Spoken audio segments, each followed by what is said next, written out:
Muy buenas tardes a todos y bienvenidos a la Biblioteca Nacional. En nombre de la directora Ana Santos, yo soy Miguel Albero, el director de Cultura. Muy contentos hoy de esta presentación de la que es ya la segunda edición de este libro de Manuel Ruiz Amezcua, que es su poesía reunida.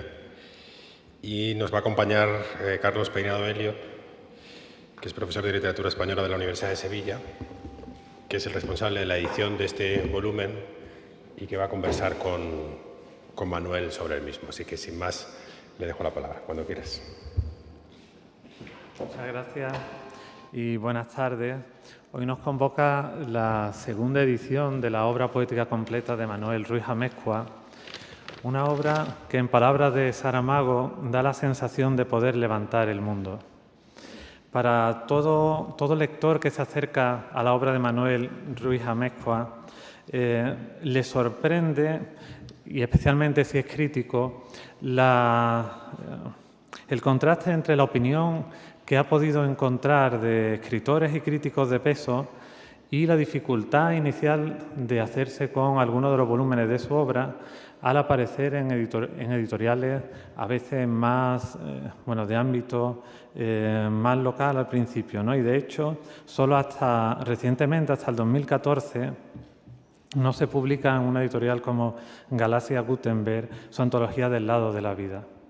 Esta sorpresa viene aumentada cuando uno se acerca a la obra crítica sobre Manuel Ruiz Amezcua y encuentra los comentarios elogiosos de Camilo José Cela, de Antonio Muñoz Molina, de Julio Ortega, de Caro Baroja, de un maestro como Víctor García de la Concha, de Fanny Rubio y un largo etcétera de críticos, todos ponderando la talla como poeta y la profundidad que tiene la obra de Manuel Ruiz Amezcua.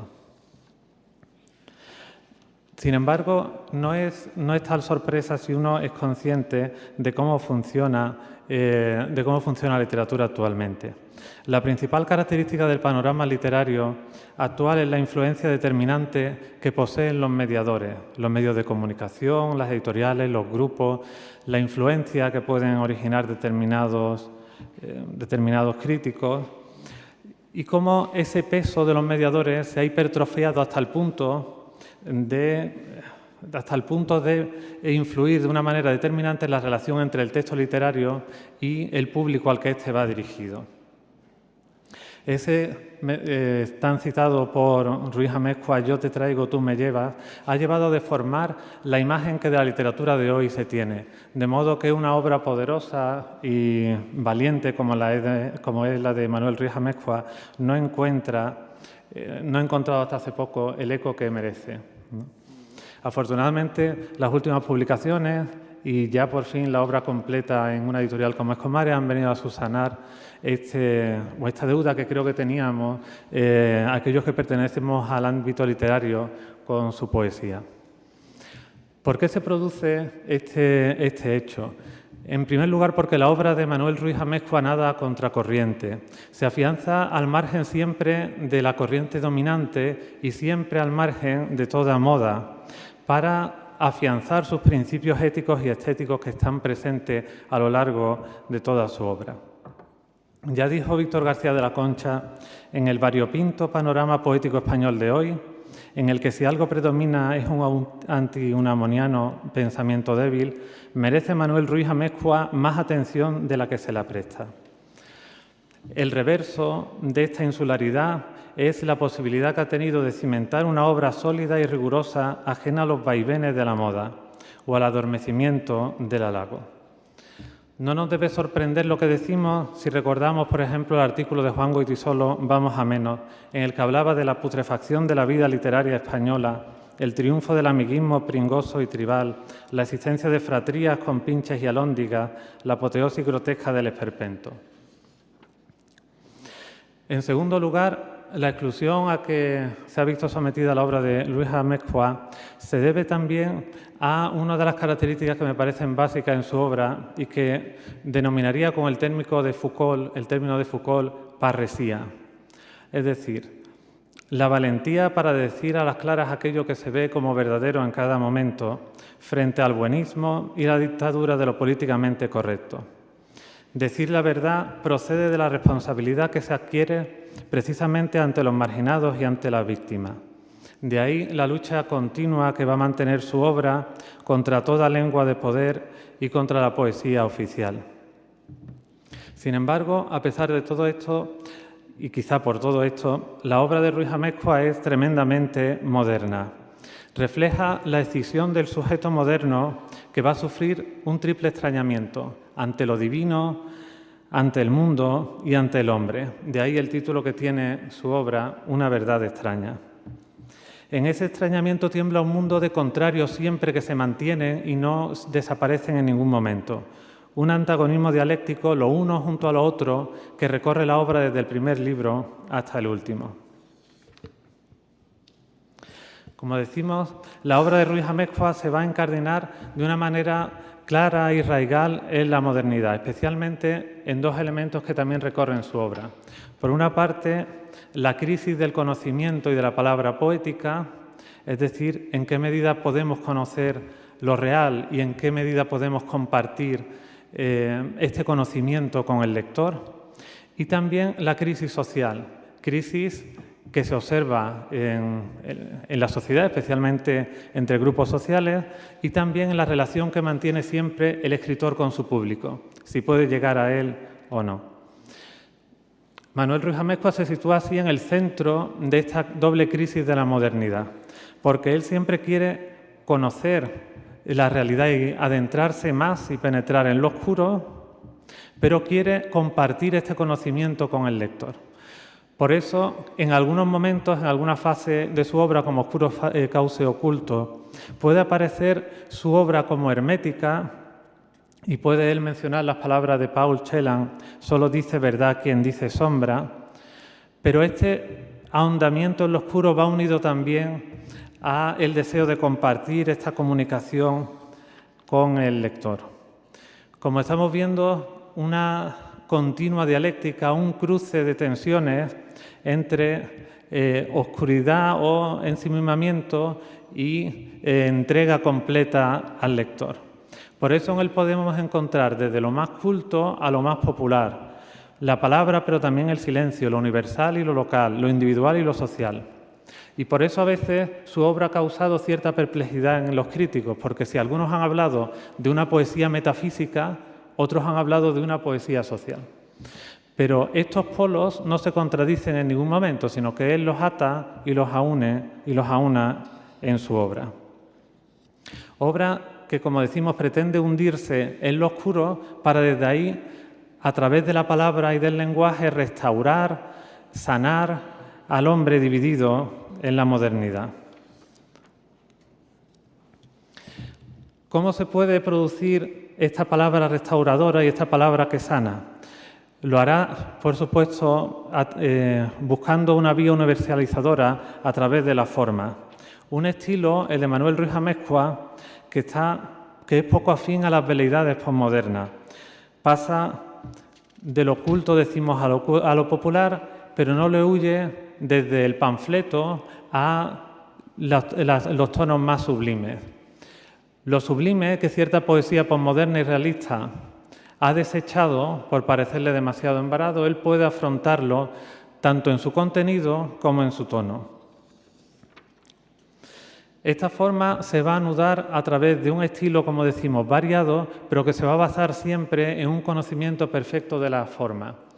Eso ya se observa en su primer libro, que se basa en el soneto, pero a partir de estas formas más cerradas, trabajadas y artesanales, se va abriendo y va ensanchándose a formas que, basándose en lo métrico, van a buscar una ampliación continua para encontrar nuevas áreas de realidad que nombrar. Esta arquitectura no solo se da en el poema concreto, sino que una de las virtudes que ha señalado también la crítica es la arquitectura y la construcción del libro. Es decir, cada libro en la obra de Manuel Ruiz Amezcua está pensado como un todo en el cual las distintas partes se contrapesan y también la división de las partes y el juego que establecen unos con ellas, unos con otras, añaden un significado aún mayor al conjunto que sobrepasa a cada una de las partes. La obra de Manuel Ruiz Amezcua aúna al mismo tiempo unidad y diversidad. Hay un poema que recitará, imagino, Manuel Ruiz Amezcua, que es Recuerdo dañado, en el cual se puede encontrar la génesis de su mundo poético. Un niño ve en la calle cómo un hombre ha apuñalado a otro, ¿no? Ve la llegada de la muerte, ve el mal que irrumpe sobre la inocencia del niño, el asombro, el dolor, el espanto que no puede explicarse en ese momento y que le va a acompañar el resto de su vida, pero al mismo tiempo ese niño se dirige hacia su madre y encuentra refugio en ello. Por una parte, la dureza y la injusticia; por otra parte, el amor que acoge, el amor que redime, el amor que acompaña en esa figura que se encuentra en toda su obra, que será la de la madre. Ese poeta que es testigo del mal, que por lo tanto debe guardar memoria de la injusticia y debe llevar y hacer sanar el pasado a través de su palabra, eso estará presente en cada uno de los libros de Manuel Ruiz Amezcua. Y de fondo, el amor, pues como él mismo dice, en la mayor parte de la obra suya es una obra amorosa, entendiendo en el amplio sentido de la palabra. No quisiera cansarle ya más. Me gustaría simplemente hacer hincapié, por último, en el trabajo formal que hay siempre en la obra de Manuel Ruiz Amezcua. La forma es aquello que puede redimir y salvar porque objetiva y universaliza la experiencia individual que tiene el poeta. La forma en la obra de Manuel Ruiz Amezcua presenta una gran variedad de motivos y de estilos. Podríamos repasar todos los temas, que son muchos, desde los de abajo, la luz de la palabra, espacios del mundo, el amor y sus demonios, soledades, la muerte, la huida y otros tantos que ahí aparecen. Es una obra rica en temas, pero también rica en estilos. Unidad de contrarios que se da en la forma, unidad de contrarios que se da en el fondo. La obra de Manuel Ruiz Amezcua supone, por tanto, un acercamiento a la realidad que nos supera siempre, desde lo más concreto a lo más profundo y universal, y lo va a hacer, como decía, con un estilo que es un ejemplo de artesanía y de trabajo bien hecho. Como le gusta también decir a él, cualquier tema se puede tratar bien, mal o regular. Y en su obra siempre está tratado muy bien. Y lo hace gracias a una forma ya no solo métrica, sino también a través del empleo de figuras como son el símbolo y la alegoría.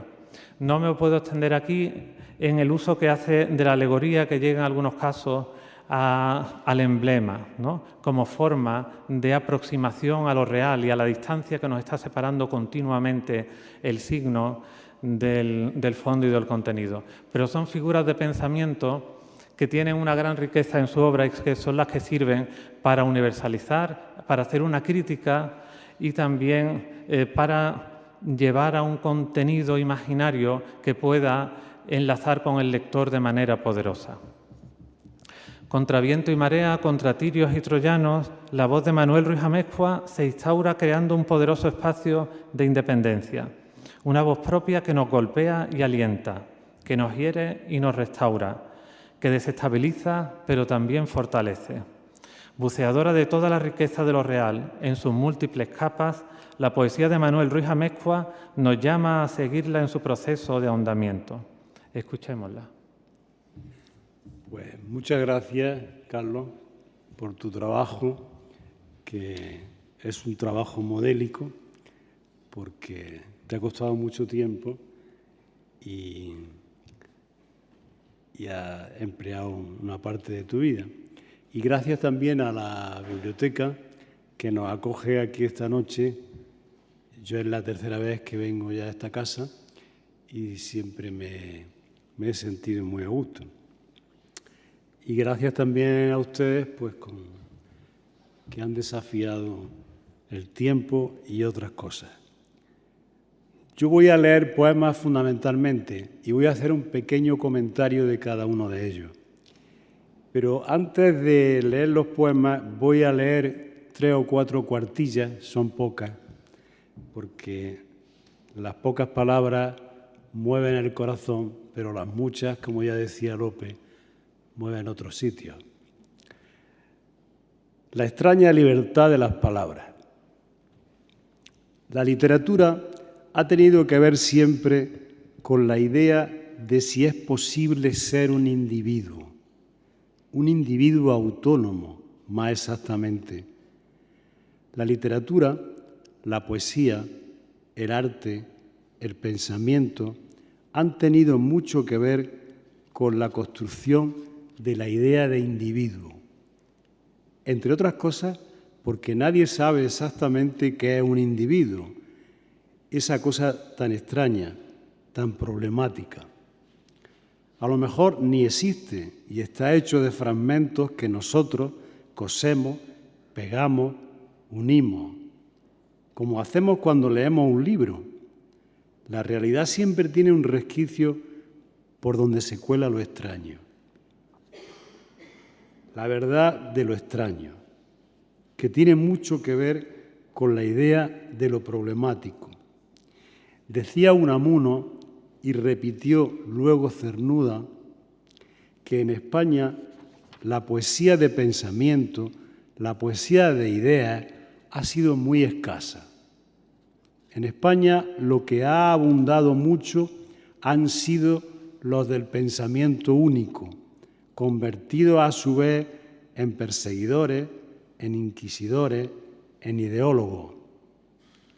A la sombra de la divinidad o a la sombra de la ideología, aquí se ha propiciado siempre la vía única.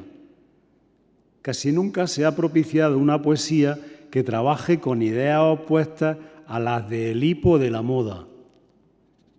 Y la verdadera poesía trabaja siempre con ideas opuestas.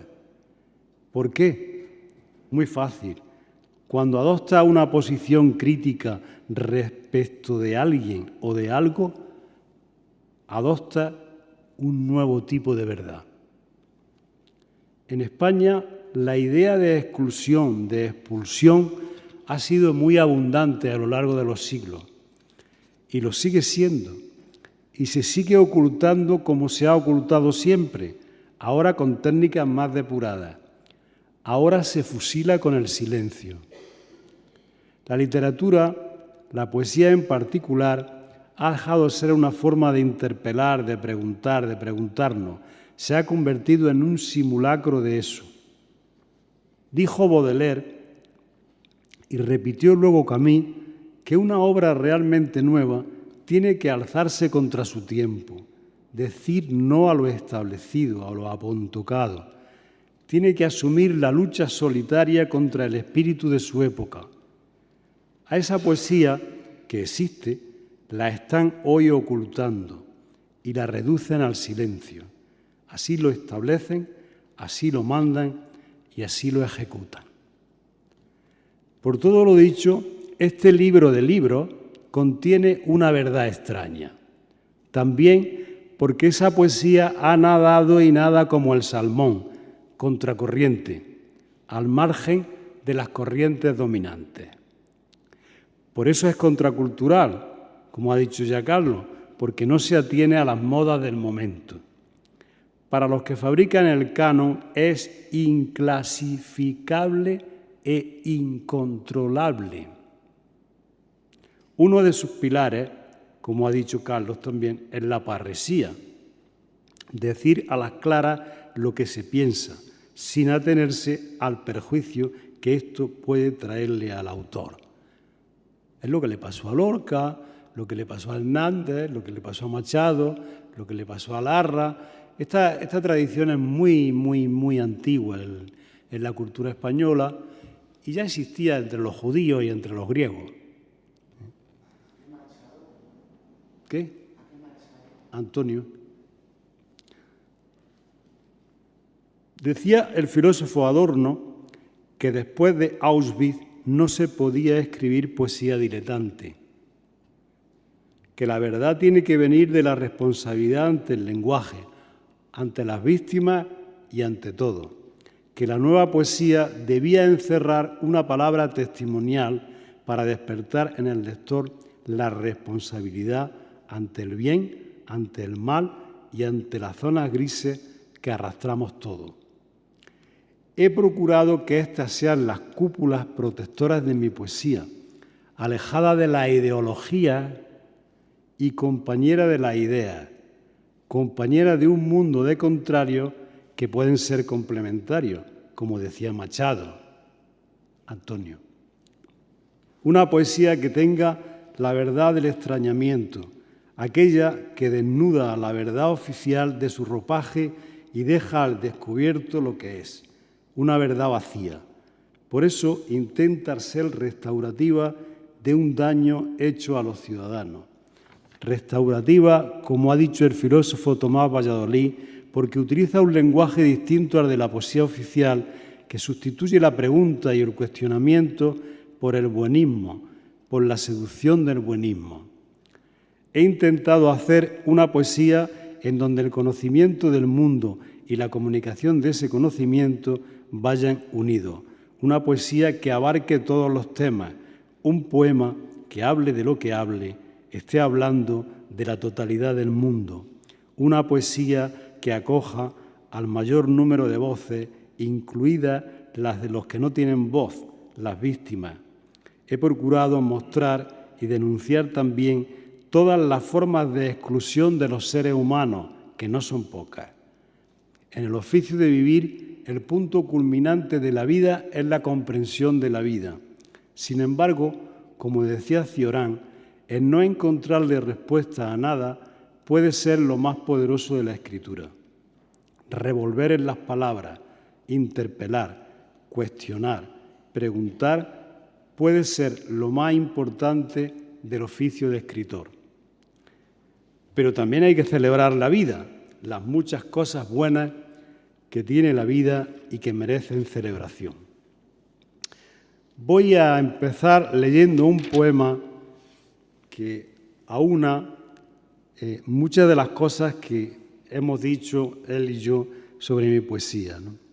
Un poema que se puede considerar un poema de amor total al mundo del arte y del pensamiento, a las grandes ideas que han hecho que seamos mejores a través de nuestro trabajo, en la búsqueda de la belleza, de la trascendencia y de lo mejor que tenemos todos, ¿no?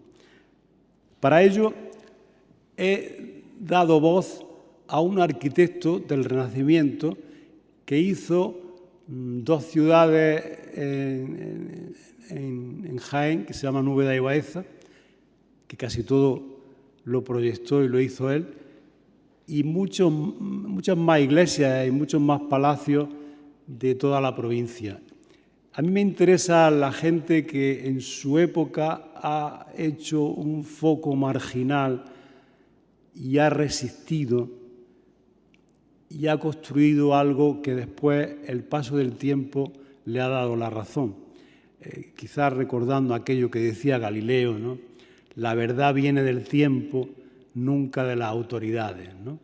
Bueno, pues el caso de Andrés de Vandelvira, que es el arquitecto al que me estoy refiriendo, es un caso paradigmático, ¿no? Voy a leer el poema que está construido. Yo cuando me he paseado por sus palacios, por sus iglesias, por la Catedral de Jaén, pues he intentado comprender a este hombre que en su extrema soledad fue capaz de construir ese mundo. A pesar de que la arquitectura es el arte que más depende de lo político, sin embargo, en este caso, él fue capaz de dar soluciones estéticas y de todo tipo a todos sus edificios, ¿no? Lo que verán los otros es un monólogo dramático en donde Andrés de Vandelvira es el que toma la palabra y habla. El arquitecto Andrés de Vandelvira sueña su iglesia, sus palacios. Mi verdad no está en un sueño, sino en muchísimos sueños. Sueño en la soledad de tanta piedra el refugio que merecemos.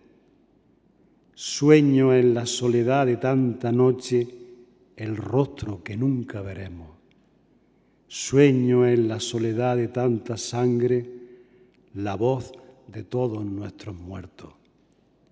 Al amparo de la piedra, al amparo de la sangre, al amparo de los siglos, al amparo de los sueños, cobijando en la paciencia la construcción del silencio, imaginando en el mundo la perfección de lo eterno, suplicándole a la piedra que me entregue su misterio, pidiéndole eternidad a la oscuridad del cielo, buscándole su verdad a la leyenda del tiempo, buscando la resistencia de las verdades del miedo, buscando sobre la sombra la luz del entendimiento.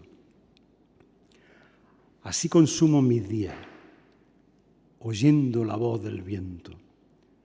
Así consumo mi mente, imaginándome un sueño, buscando siempre en la vida algo que parezca eterno, buscando siempre consuelo donde nunca puede haberlo, buscando, siempre buscando las claridades que encuentro, buscando siempre entre las piedras el fuego, buscando la salvación en la mente de lo eterno.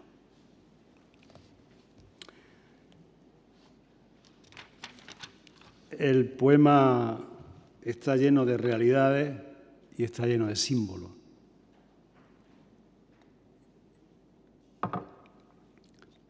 Mi poesía se mueve,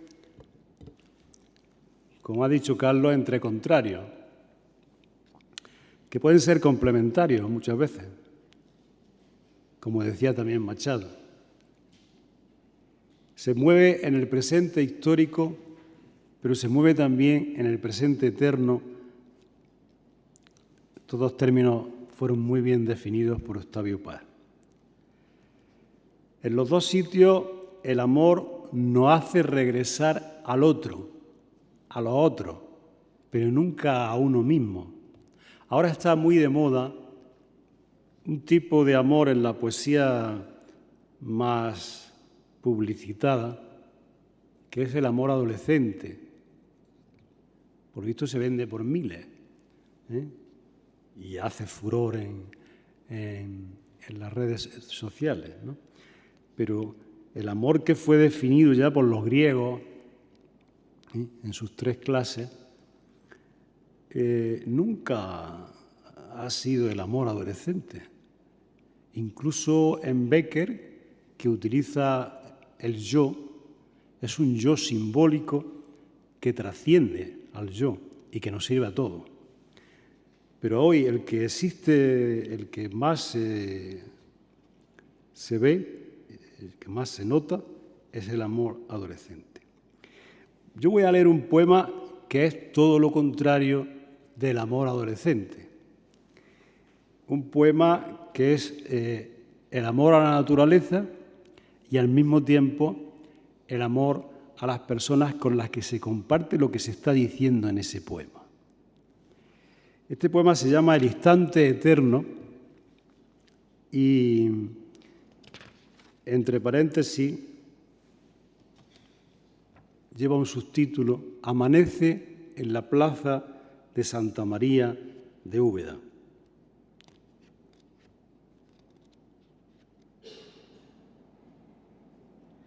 Está dedicado a Maribel, con lo cual hay otro juego, además de los que he dicho. Los árboles despiertan y sus ramas se abrazan con el mundo y se alzan soberanas en busca de los cielos. Sus raíces alcanzan lo imposible a través del silencio de lo vivo y lo muerto.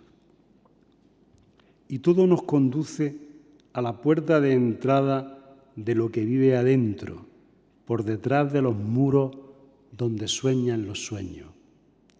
Y con la luz primera, los caminos del sol y de la luna son como estrellas fijas donde se ordena el universo. Todo lo que anda oculto habla aquí de lo nuestro. Desde aquí miro el mundo y lo palpo y lo sueño y veo nuestra vida en su círculo eterno.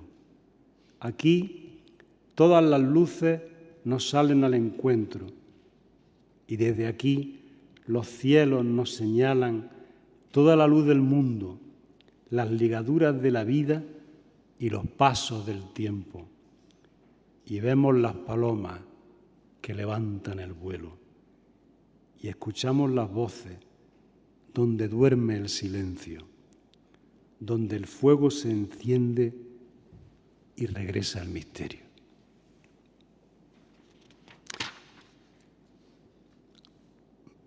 Mi poesía va del arraigo al desarraigo.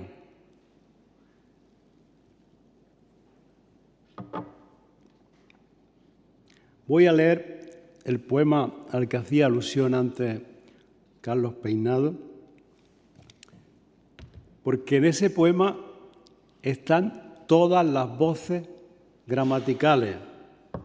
Está el yo, está el tú, está el él, estamos nosotros, estáis vosotros y están ellos. Es un poema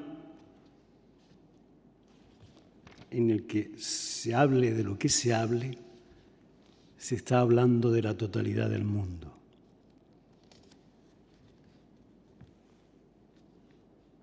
Y se está hablando de la totalidad del mundo en el fondo y en la forma. Se llama Recuerdo dañado y tiene un subtítulo, Numancia 32 hacia 1960. Ha aparecido un hombre al fondo de la calle. Lleva gotas de sangre en la camisa, el pantalón deshecho, la cara rota por los arañazos de alguien que ha huido y a quien se nombra a grito. La sangre crece por el cuerpo y se derrama sobre un suelo de piedra y cemento, de losas casi ocultas por el cieno. La gente corre, el hombre se desploma como un muerto. Las mujeres lloran, sus gritos crecen como el fuego.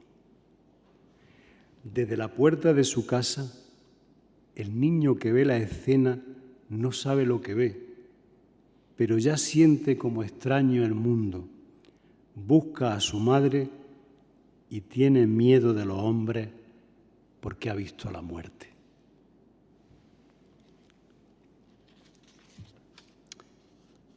En la búsqueda que iniciamos todos cuando empezamos a tener eso que se llama conciencia, conocimiento, empezamos a buscarle sentido a la vida.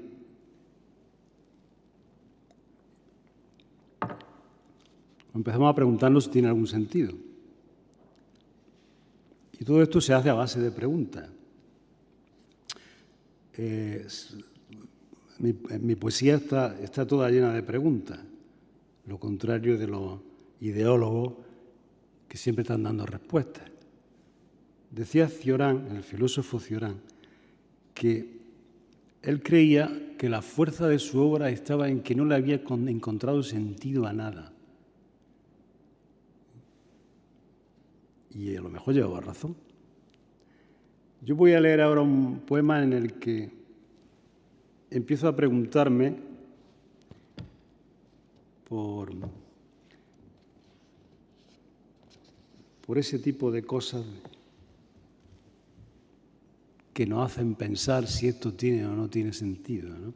Luego veremos que para unos tiene un sentido, para otros tiene otro. El sentido de la vida puede ser el amor, el sentido de la vida puede ser la lucha contra la injusticia. Decía Camus que él empezó a encontrar el sentido, decía que la vida en sí no tenía sentido ninguno, que él encontró el sentido en la lucha contra la injusticia. Otros se lo encuentran en otras cosas, ¿no? Pero primero hay que hacerse la pregunta, ¿no? Nada tiene sentido para quien buscó la verdad y ya nunca la encuentra, ni en lo que nos salva, ni en lo que nos condena. La verdad de quien miente, la verdad del que sufre, la verdad de quien calla su verdad por miedo a la ignominia, ¿en dónde la podemos encontrar? En la cuenca tardía del silencio, en el tiempo más que hueco de la carne, ¿hubo siempre mentira universal? En la palabra cambiada por el miedo y la venganza, ¿no hubo siempre mentira universal? Lo que llamamos la verdad, ¿no fue siempre mentira universal? Las fuentes de la vida enseñan la verdad de la mentira universal. Los labios de quien muere enseñan la verdad de la única piedad de la mentira universal. En el dolor que arrastra el mundo, ¿tenemos la mentira en la verdad? ¿Resuella la mentira universal? Yo he procurado darle voz a el mayor número posible de personas, incluso a los verdugos. Voy a leer un poema que se llama Las razones del verdugo. A veces los verdugos somos nosotros mismos, de nosotros mismos. Otras veces no, pero no pocas, nosotros somos nuestros propios verdugos. Las razones del verdugo. He aprendido a masticar el silencio haciéndome preguntas. Háztelas tú también. Pregunta por lo adivino, ¿dónde acuden siempre? ¿Cuándo practican la liturgia de su seso y la liturgia de tu destrucción? Pregunta por la naturaleza de los dioses. Si siguen siendo los mismos, ¿qué hacen cuando fracasan? ¿A dónde dirigen sus infinitas plegarias? ¿Quiénes los buscan y los amparan en su eterna desolación, cuando usan la destrucción, pero parece que no? Pregúntales mucho a todos y pregúntate por todo. A los dioses y a los hombres, pregúntales por nosotros. No dejes de preguntar por todos los condenados. Pregunta a las puertas del mundo por la vida y por la muerte y pregunta siempre al final. Pregunta siempre por quién doblan las campanas. Hazte todas las preguntas y nunca preguntes más. Dicen en los periódicos, en las televisiones, en los medios de incomunicación, que hay que darles voz a los que no la tienen. Mentira, no se la dan nunca. Siempre le dan voz a los mismos. Si vamos al médico, tenemos una revista en las que salen una serie de personajes. Si ponemos la radio, resulta que son los mismos. Si vemos la televisión, resulta que son los mismos. Y vayamos donde vayamos, que se esté dando propaganda, siempre son los mismos. Son 200 o 300 personas, no son más, pero siempre son los mismos. Con alguna que otra excepción, siempre son los mismos. Es el sentido que tiene la vida para los medios de comunicación y también para muchísima gente, muchísimos millones que comulgan con eso. Porque si les pusieran a alguien que no saben quién es, seguramente se volverían locos. Porque tendrían que averiguar quién es, tenían que trabajar para saber tal. Y entonces, ya claro, ya lo saben, fulanico, menganico y tal. Y eso es un juego en el que está toda la sociedad involucrada, ¿no? Para los deportados, para los desplazados, la vida no tiene ese sentido que hemos dicho. Voy a leer un poema que se llama así: Deportados, desplazados. Deportados, desplazados, humillados por la ofensa, como nudos que se esconden en los vuelcos de la noche, como rajas de una mancha acoplada en el vacío por los rastros del desorden, sujetos a la maldad que va dejando la marca de lo que no tiene nombre, huyendo de los destrozos, destrozados para siempre y ofendidos como pobres, maltratados por quien manda, abandonados al hierro que todo poder impone, prohibidos por la palabra, maltratados, locos, solos y sin nadie que nos nombre. Así vamos por la vida, buscando la tierra eterna donde los cuerpos no estorben, caminando entre la muerte, aumentándole a la injuria su lectura de la noche. Hay mucha gente que atraviesa miles y miles de kilómetros buscando una vida mejor para ellos y para los suyos. Y resulta que cuando llegan al sitio que ellos creían que lo iban a parar, resulta que los cuerpos, ellos creían que ahí los cuerpos no iban a estorbar. Pues llega a ese sitio y resulta que los cuerpos estorban. Este poema se llama Otra vida, que es la que van buscando por los millones de personas que se desplazan de un sitio a otro a lo largo de la historia, ¿no? Nos enfrentamos a todo y buscamos en la basura las obras que nos alimentan. Sabemos de lo que huimos. Huimos de nuestra casa, huimos de nuestra tierra, huimos de nuestra gente, porque los hombres matan tanto como la muerte. Mientras tenemos otra vida, no queremos volver a aquella guerra, no queremos volver a pasar hambre, no queremos volver a nuestra tierra, porque somos los mismos marcados desde siempre, los mismos hombres tristes marcados en la frente, los mismos que luchan y los mismos que huyen y los mismos que sufren y los mismos que mueren, los mismos de siempre a los que los hombres matan tanto como la muerte. Hay un sentido que ya Lucrecio decía, que este tipo de poemas pues son poemas de una variante amorosa.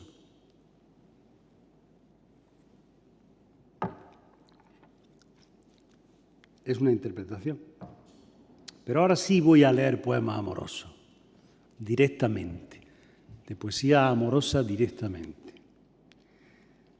Y no es una ironía, pero voy a empezar por mi perra, porque también los animales nos acompañan en el mundo y compartimos de alguna forma algunas cosas con ellos y los estamos descubriendo, lo mismo que ellos nos descubren a nosotros, lo cual es una forma de amor, ¿no? Se llama el poema Fuego en lo oscuro y está dedicado a una perra que es de mi hermana, pero es como si fuera mía, porque yo la tengo apolijada, ¿no? Acaba de nacerle un hijo. Lo ha llevado en su vientre 2 meses y unos días. Va de acá para allá con la locura del instinto, con el desasosiego de la sangre, con el temor de la tristeza. Gruñe y jadea, mueve el cuerpecillo inmóvil. Sus ojos son el reino del espanto. Hay algo que la enloquece, que no entiende, que no puede comprender y mira desde otro mundo. Se queda quieta esperando a la vida, se queda sola lamiendo a la muerte. Yo tengo un libro que se llama Atravesando el fuego, que es todo él de poesía amorosa.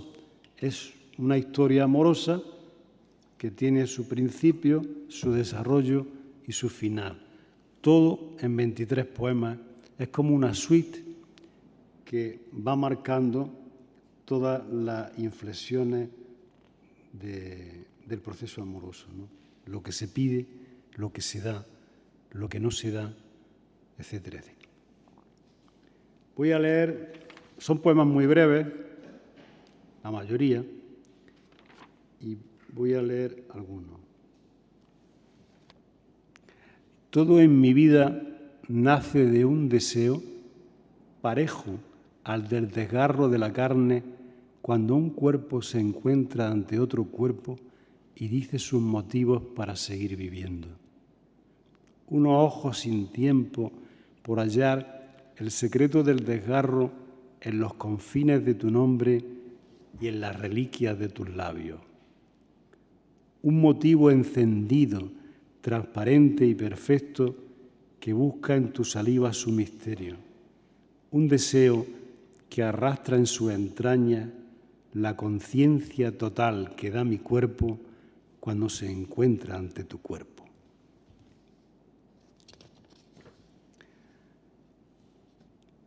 La misma boca tuya que me llama, tus mismos labios míos, el mismo fuego retozando en llamas, la misma lengua reclamando rabia, el mundo entero intacto en la mirada, los mismos cuerpos nuestros que levantan la misma herida entre la misma llaga, mi mismo amor de siempre que reclama la misma furia tuya en la mañana, mi pasión por tu carne inmaculada. La alegría me arrastra hacia tu cuerpo, me tienta y te tiento, me besa y te beso. Quieren vivir su imposible los brazos que me tiende y te tiendo. Besándonos, luchamos contra todas las miserias que alberga el universo.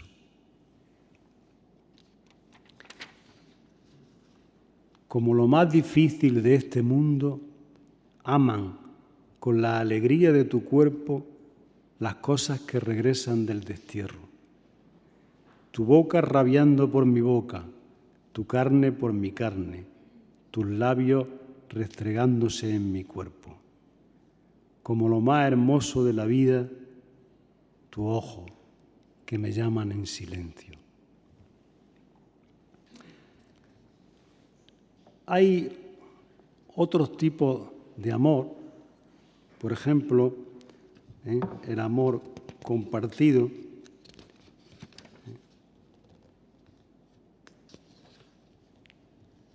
pero antes de entrar en ese terreno, voy a leer un poema de amor destructivo, es decir, que es otra clase de amor que se da con mucha frecuencia.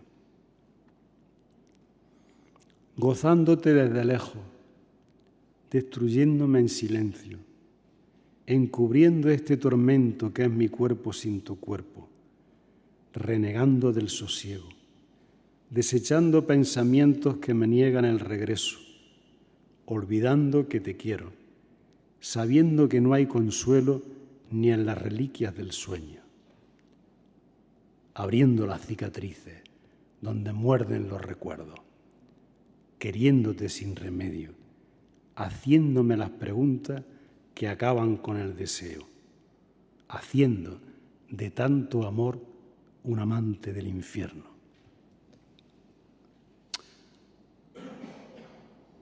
Y vamos a entrar en otra dimensión del amor, que que es ese que hemos dicho, el amor compartido. Este poema se llama Estar contigo. Mi infancia son recuerdos de un pueblo de Jaén donde nada era claro, salvo los ojos de mi madre. Para ahuyentar la nada, para encontrarme solo, anduve luego por el mundo y me perdí buscando la salida. La sonrisa del mundo y la verdad del mundo no fueron compañeras de mi casa. Tropecé más de la cuenta, me desterró la inocencia, pero nunca renuncié a la dicha. Hoy me aferro a lo que tengo, vivo en la mujer que quiero, miro su mirada clara, sueño siempre del lado de la vida. No he consumido toda mi esperanza. Pues vamos a leer algún poema más y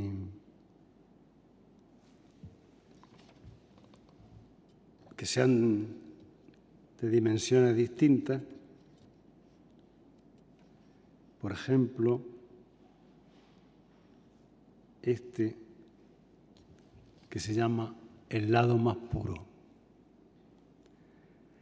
La condición de todo está hecha de palabras. Los nombres de la sombra, como los de la luz, los llevan las palabras. La eternidad que somos también es de palabras. Tú eres una palabra. Digo tu nombre y todo resplandece. Si reniego del mundo, nada vale la pena si no son tus palabras. Hacemos juntos todos los días el mismo camino en el que todavía sobrevivo gracias a tus palabras y gracias a que estoy contigo. Hay otro tipo de amor que se da muy poco en la poesía española.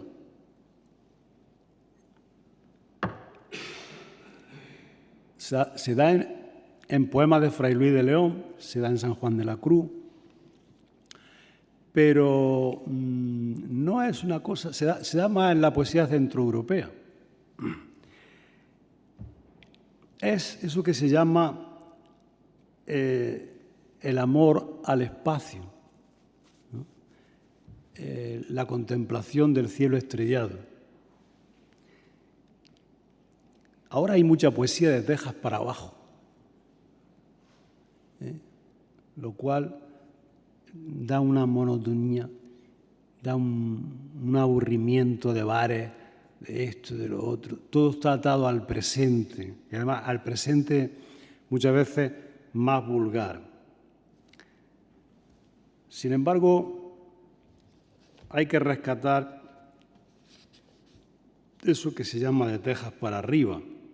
Y no me estoy refiriendo ahora a poesía religiosa, sino por lo menos a la pregunta, ¿no? A la pregunta por cierta trascendencia que ha existido en la poesía universal siempre y que en la poesía española ha desaparecido por completo.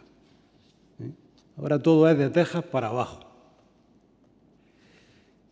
Este poema lo hice una de esas veces que te quedas mirando ahí arriba y el título es El bosque impenetrable. Cifrando las estrellas como huellas salpicadas de ceniza, adivinando rutas extrañas en el cielo, mirando siempre cosas abandonadas en los ojos de todo, contemplando brasas noche adentro, llamando en medio de la nada, viendo que el universo levanta su misterio, escuchando el silencio de otros mundos, su luz fría sin remedio, mirando al centro de la luz desde los ojos de la sombra, haciendo las eternas preguntas, repitiendo las viejas respuestas, a oscuras, a rastras, a ciegas, intentándolo todo partiendo de la nada, viendo fuego en lo oscuro, viendo la única luz del único camino, la negra boca de la sombra, la terrible belleza del misterio.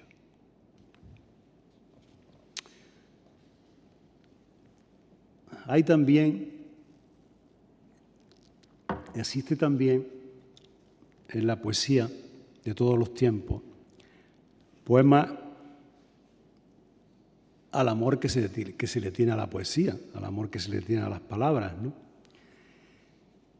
Yo voy a leer ahora dos poemas que hablan de eso, ¿no? Del amor a la poesía. Le puse el título de aquel poema de Celaya, de una parte del poema, decía poesía necesaria como el pan de cada día, que tan famoso se hizo, ¿no? Este poema se llama Poesía necesaria. La palabra escondida, la que rompía nuestro mundo y luchaba contra el olvido.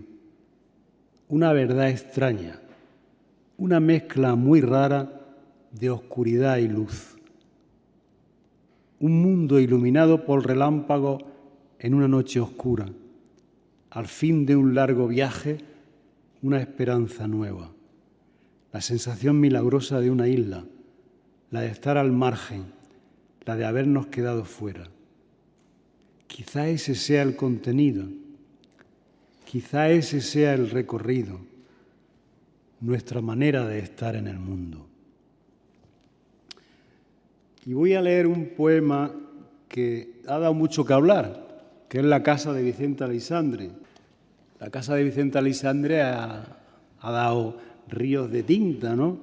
Porque era la casa de la poesía, en donde generaciones enteras de poetas pues iban a ver al maestro, y una vez que el maestro muere, pues ocurre lo que cuenta este poema. Yo fui con un amigo que está aquí presente, entré dentro de la casa y me encontré la desolación más absoluta, ¿no? Estuve 3 horas sentado en un acto en el jardín, y desde que llegué había un letrero allá arriba que ponía "se vende", ¿no? Y entonces aquello me dio el título del poema y me dio muchas claves para escribir este poema.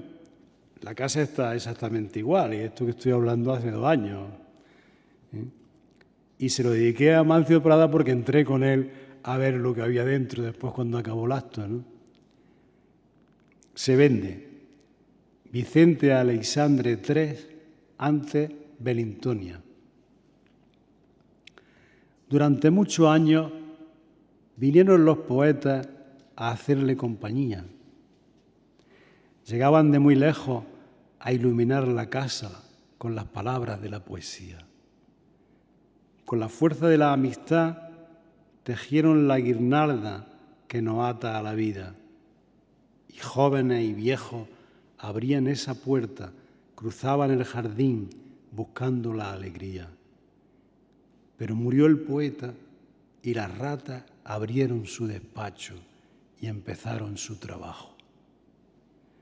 Hijas de la constancia y de la tragedia y del desamparo, amigas siempre del hambre, en su nuevo destino no encontraron obstáculo. Decidieron roer a gusto del poder y de todos los estados y de todos los dominios que han tenido y tienen imperios sobre hombres, esbirros y enemigos. Roían y roían la casa del poeta y royendo roían los entresijos de la poesía. Roían la amistad y roían la vida. En esto pasó el tiempo y muchos de los suyos se olvidaron de todo y se olvidaron de él. Se olvidaron de la amistad y se olvidaron de la poesía. Se olvidaron de todo y se olvidaron de él. Y la familia colocó el cartel.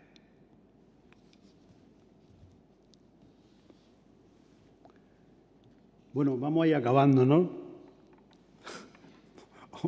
¿Creéis que sí o que no?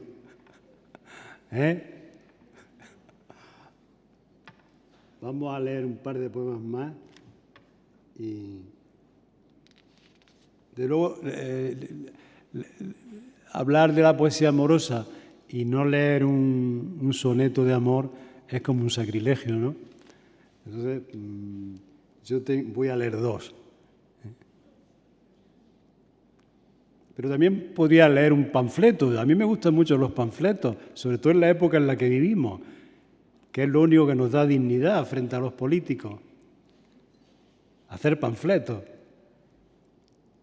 El panfleto añade dignidad en esta época, sobre todo cuando estamos tan maltratados. Entonces voy a leer también un panfleto. Voy a leer los dos poemas de amor y el panfleto y acabamos.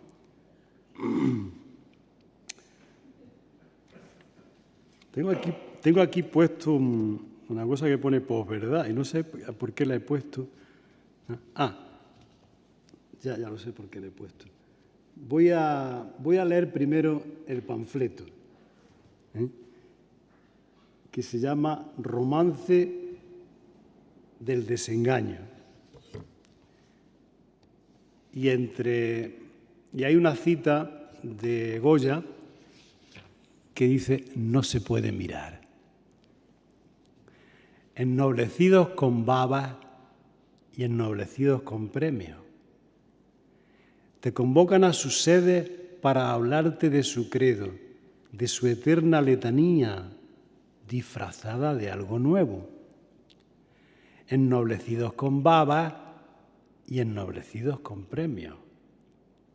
Te ofrecen su mercancía untada de caramelo para caer en la trampa de su infierno y de su cielo. Ennoblecidos con babas y ennoblecidos con premios. Y culpan al enemigo de lo que pasa en el reino para seguir engañando a los locos y a los cuerdos. Ennoblecidos con babas y ennoblecidos con premios. Se venden como una marca y esconden más que veneno. De nada son los culpables y roban como banqueros. Ennoblecidos con babas y ennoblecidos con premios. Tú ya no crees en nada y los miras con desprecio y les refieres de cerca las verdades del barquero. Ennoblecidos con babas y ennoblecidos con premios. Necesitan el silencio para seguirnos mintiendo desde el abismo del asco, desde el infierno del miedo. Ennoblecidos con babas y ennoblecidos con premios. Son ellos, los triunfadores, los que nos miran de lejos. Siempre honraron a los mismos, nunca honraron a los nuestros. Ennoblecidos con babas y ennoblecidos con premios. Son los unos y los otros alrededor de su cuento. Son ellos, los triunfadores, alrededor de su reino. Ennoblecidos con babas y ennoblecidos con premios. Profesan la fe de siempre, aunque cambien de pellejo, la que los llevó al poder y los conserva en el cielo. Ennoblecidos con babas y ennoblecidos con premios. Son ellos, los vencedores, alrededor de su espejo, hijos de los vencedores, con el látigo del miedo. Ennoblecidos con babas y ennoblecidos con premios. Hicieron siempre lo mismo que los conversos, comer lonchas de tocino en la puerta de los templos para demostrar al mundo lo que no se creen ni ellos. Ennoblecidos con babas y ennoblecidos con premios.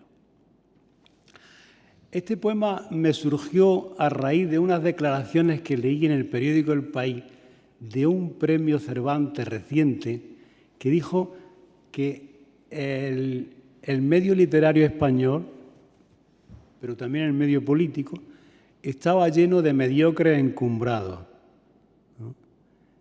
Y además luego lo desarrollaba ampliamente, lo desarrollaba. Unas declaraciones que hizo el País. ¿Qué más da quien sea? ¿Qué más da? Si puede ser mucha gente la que diga eso, ¿no? Voy a ir acabando. Voy a leer otro poema en el que saco a retortero pues todo lo que pasa en España desde hace años. Poderoso caballero traslada a sus ministros la respuesta de los adivinos. Que no se enteren nunca de lo que hacemos siempre. Que crean que es verdad lo dicho por nosotros. Que adoren nuestros dioses y crean en milagros. Y que palpen el poder de nuestro Dios verdadero. Que crean cosa suya el mito de las patrias. Que nunca nos descubran las cartas en la manga. Que no se enteren nunca que somos sus verdugos. Que las luces del mundo no le alcancen nunca. Crearle esperanza a cambio de la nada. Que adoren la mentira nombrando la verdad. Habrá que cambiar algo y que esto siga igual. Y voy a leer los dos poemas de amor. Uno que escribí cuando tenía 20 años y otro que escribí años después. Por tu niñez de niña atormentada, por tu sonrisa niña en mi memoria, sufro yo lo insufrible en esta historia de la que solo tú serás salvada. Cómo me llegas, tímida y callada, ahora que está ausente nuestra gloria. Como agua y como rueda, como noria, vuelvo a ti y en ti dejo mi mirada. Y es que te quise tanto entre mi espera, significaste tanto entre mi nada, que te querré por siempre, aunque no quiera. A ti, volcán de esta pasión primera, roca de lumbre o llama iluminada, eterna vida mía, mi alta esfera. Y voy a acabar con otro soneto de unos años después, que es un poema de desengaño amoroso, las dos caras de la moneda, como mínimo dos. Hoy crujen las astillas del fracaso en los claustros del alma.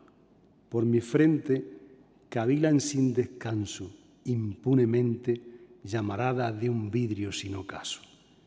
Quietudes huecas, claridades ciegas, que mienten y se adornan de tristeza, cuando en los labios rabia sin belleza, la herida sola que en la noche niega. Hoy te está permitido todo, incluso el uso de la carne, corrompida en su extraña tarea necesaria. Mira sin fin la máscara en el uso. Si el pecado es la ausencia de la vida, la maldición se esconde en su plegaria. Y nada, pues muchas gracias por la asistencia.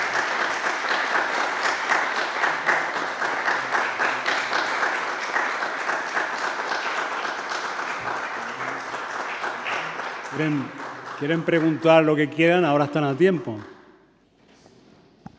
Sí, como me ha alterado, me he obsesionado antes con... No lo oigo, ¿eh? Sí, que como me he obsesionado antes con lo de Machado, porque, bueno, si te has fijado, has dicho tres tres figuras, que uno era Lorca, otro era Miguel Hernández y has dicho Antonio Machado.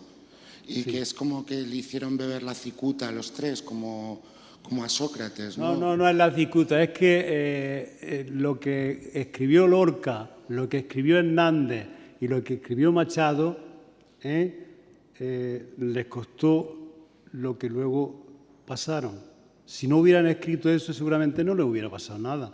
Es decir, las palabras que se escriben, hemos hablado antes del concepto de la parresía que existía en el mundo judío y que existía en el mundo griego y que ha seguido existiendo en muchísimas culturas, ¿no?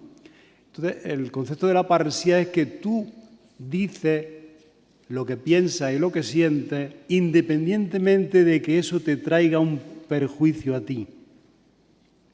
Hay gente que no es capaz de eso, que no es capaz de escribir de esa manera, sino que escriben escudándose y lamiéndole el culo al poderoso, vamos a hablar claro, ¿no? Entonces, el caso de esos tres poetas del siglo XX es un caso paradigmático porque a ellos les pasó lo que les pasó no por casualidad, sino porque en su obra existía un peligro latente que se desencadena en un momento determinado. Es que, en fin, o sea, Lorca era quien era, tenía la familia que tenía... No, yo no estoy hablando ni de familia ni de no familia, estoy hablando de lo que hay en su obra. Pero es que su obra no se veía. De lo que él dice en su teatro y en su poesía. Bueno, paso a la pregunta. Cuando has hablado de Alisandre, pero a mí también me interesaría saber sobre Rafael Alberti. Es que no me entero. Es que no... Sí, es que es esto. Cuando vuelve Rafael Alberti del exilio, ¿tiene usted algún recuerdo de la vuelta de Rafael Alberti del exilio? Sí, yo vi lo del avión que bajó y dijo que venía con la mano abierta y se había ido con el puño cerrado, lo que todo el mundo, vamos. Yo hablé con Alberti una vez en mi vida solo. Y no era un hombre precisamente simpático, vamos. Pero eso no quiere nada. Aquí a mí lo que habría que hablar sería de la obra de Alberti. Lo demás son anécdotas, ¿no? Quiero decir que no... Manuel, pregunto para terminar esa... Quería preguntarte a ti, ¿cómo ves tu poesía? ¿La ves encuadrada dentro de la poesía que se hace, digamos, de la poesía oficial? ¿O te ves, como yo te veo, un hombre libre, diferente, un hombre... Bueno, yo creo que tanto Carlos como yo hemos dicho ya que mi poesía no tiene nada que ver con la de la poesía oficial que hay hoy en España. No tiene nada que ver, por un lado, ni con la poesía de los novísimos, ni tiene tampoco nada que ver con la poesía, la llamada poesía de la experiencia. Decía José Hierro que qué cosa más absurda, si todo es experiencia, ¿no? O sea, ¿por qué llamarle a una escuela poesía de la experiencia? Eso lo dijo José Hierro, ¿no? Que todo es experiencia, o sea, todos estamos sujetos a la experiencia, ¿eh? Entonces, llamarle a algo de esa forma, pues es en principio también una tautología, ¿no? Pero muchísimas más cosas.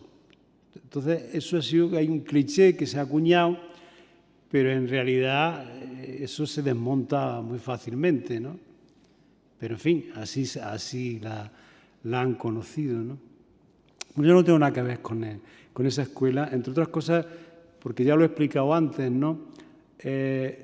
Hay quien parte de la ideología y hay quien parte de la idea. Entonces, a mí no me interesa la ideología como forma de conciencia. Dijo Octavio Paz que la ideología es la forma más superficial de la conciencia.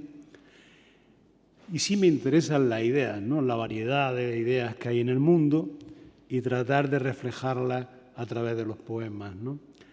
La ideología lo que lleva siempre es a nuevos inquisidores, más o menos disfrazados. Pero bueno, esto es que tiene mucha conversación, tiene muchos ejemplos que poner y en fin, y muchas muestras, ¿no? Pero bueno, a grandes rasgos, la cosa es así, ¿no? Yo, si puedo añadir solo algo, creo que no podemos... No podemos definir la poesía española por una mera oposición, poesía del silencio, poesía de la experiencia. Es decir, ni siquiera cuando surge el debate en los años 90, siempre se hablaba de la poesía de la experiencia y los otros, porque había múltiples grupos. Y si no nos ceñimos a ese debate, sino que miramos con un poco de distancia, bueno, ya habla Juan José Lanz de la existencia de una poesía fragmentaria y de una poesía dialógica. Y en cada una de estas vertientes hay muchas variedades, es decir, de poesía simbolista, poesía irracional, en fin, y en la forma realista también. Entonces, la poesía de Manuel Ruiz Amezcua, en cierta manera, recoge esta dialéctica, como decía al principio. Es una poesía compleja que no puede entrar con facilidad en ninguno de estos paradigmas. Y hay también desde libros que son bastante herméticos, ¿no? Y citaba El espanto y la mirada antes, y sería complejo acercarse a ellos, y otro tipo de libros que no entran en la poesía de la experiencia, pero tienen una forma de expresión diferente a esta etapa hermética. Hoy apareció un artículo muy interesante en la revista Zenda, en la que hablan de este libro, que acabo de leer poemas, y lo hablan como de un libro inclasificable. O sea, los críticos oficiales de los poetas oficiales ven esto como inclasificable para ellos, porque están acostumbrados a hacer su montoncico a un lado y a otro y tal. Y claro, hay cosas que les rompen los esquemas. Porque ellos van a lo facilón, pero la cosa es mucho más compleja, ¿no? Cuando se enfrenta uno al conocimiento. Entonces, las cosas facilonas acaban derrumbándose todas, ¿no?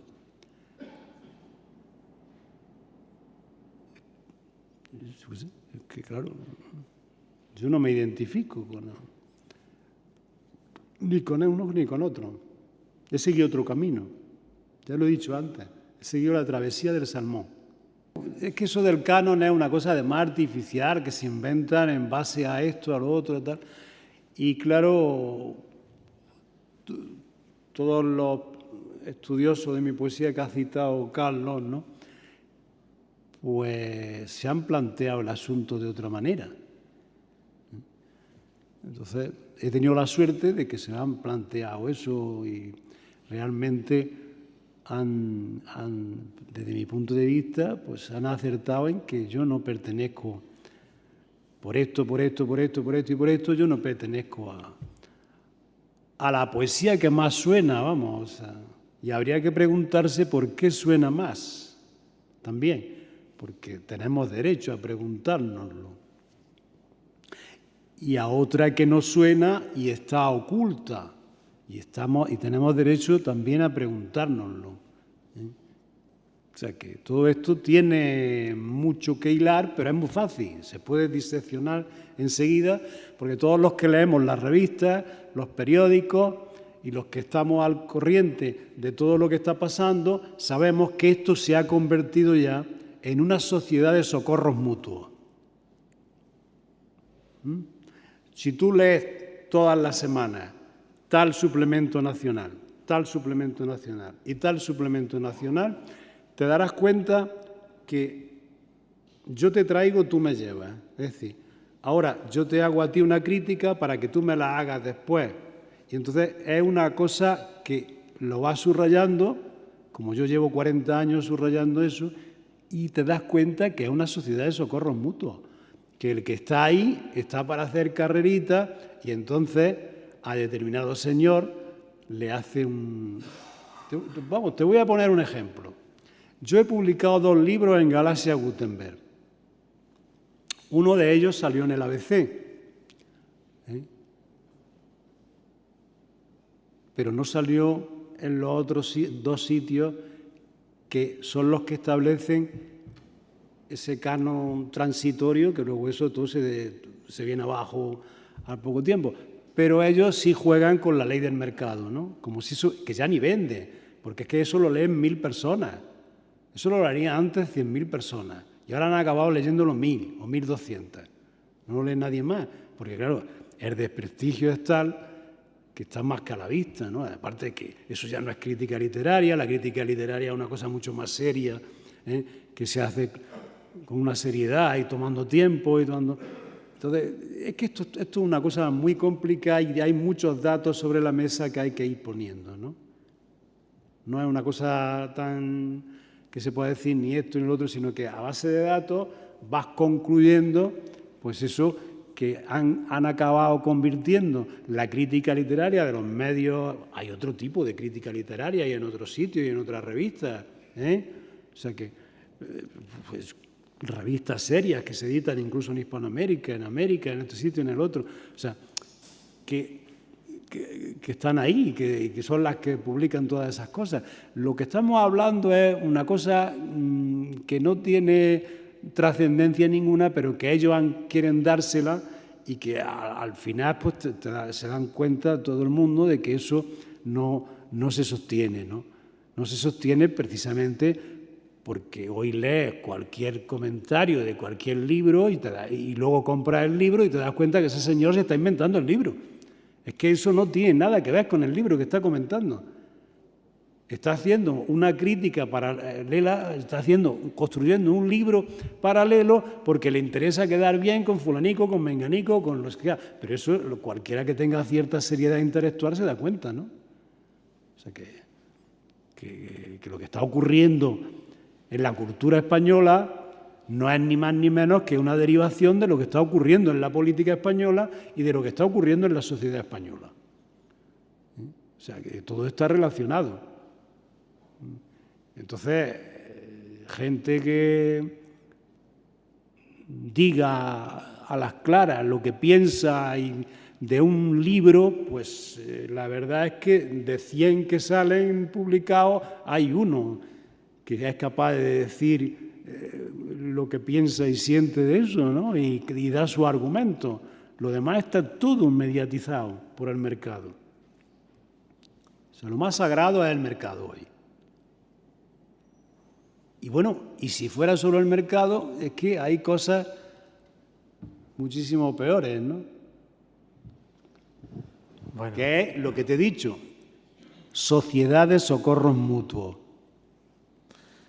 Creo que ya hemos sobrepasado la hora fijada. Muchísimas gracias a la Biblioteca Nacional por acoger y organizar este acto. Muchas gracias a todos por venir en esta fría noche a calentarse con la lumbre de la poesía. Gracias.